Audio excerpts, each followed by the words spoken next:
Wisconsin's governor has increased school funding for the next 400 years using a legislative loophole. Now, this is the political hardball that I want to see Democrats playing. Let's stop playing nice. Let's stop playing fair with this fascist cult that is the Republican Party, because there's no point. They're not ever going to play nice or play fair or play by the rules with us. So we need to start waking up and smelling the coffee and being just as harsh and using every tactic we can to leverage, to get help to whoever we can in this country. That's truly what I believe. And, you know, the optics of there's nothing to worry about in terms of optics, in terms of, oh, Fox News is going to turn around and run show after show after show about the crazy Democrats that are taking legislative action by themselves to increase funding or to strike down a Republican bill, what have you, because they're already nonstop running shows and running constant propaganda against the Democratic Party and against the left and against anybody that wants this country to be a better place for anybody but rich people. They're already going to run the propaganda. So let's might as well do what we can to help people, because they're running the propaganda anyways. So got this article here from CBS News. It says, Wisconsin governor 400 years veto angers opponents in state with long history of creative cuts. Wisconsin's governor attempted to lock in a school funding increase for the next 400 years by issuing a partial veto that angered his Republican critics and marks the latest creative use of the unique gubernatorial powers in the state.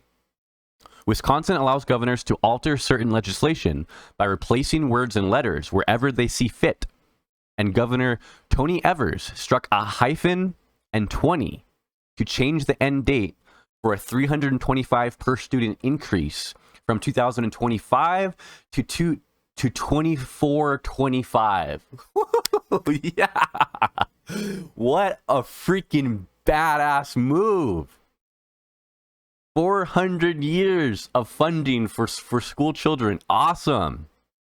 With those seemingly simple changes, Evers enacted 4 centuries of funding increases that cannot be undone unless a court strikes it down or a future legislature and governor intervene. Everybody will shout and scream, said former Democratic Governor Jim Doyle, but he's got him. Wisconsin governors have the most expansive partial veto power in the country because, unlike in other states, they can strike nearly any part of a budget bill. That includes wiping out numbers, punctuation, and words in spending bills to sometimes create new law that wasn't the intention of the legislator. Evers' partial veto extends a school funding increase further in the future, 402 years that the United States has been a country, 247 years. It's creative for sure, said Bill McCossin, a lobbyist who previously worked under former Governor Tommy Thompson. Creative, but not unprecedented. Reshaping state budgets through the partial veto is a long-standing act of gamesmanship in Washington between the governor and the legislator, as lawmakers try to craft bills in a way that are largely immune from creative vetoes. Vetoes, even the most outlandish, are almost never overridden because it takes 2/3 majority of the legislator to do it. Republican Assembly Speaker Robin Vos, during a Thursday interview on WISN, vowed to try, though he admitted it would be difficult. Vos called Evers' 400-year veto an unprecedented brand new way to screw the taxpayer. Yeah. This is awesome, guys. Like I said, we need to stop playing nice. We need to stop pretending that the Republicans are going to do anything to help the country.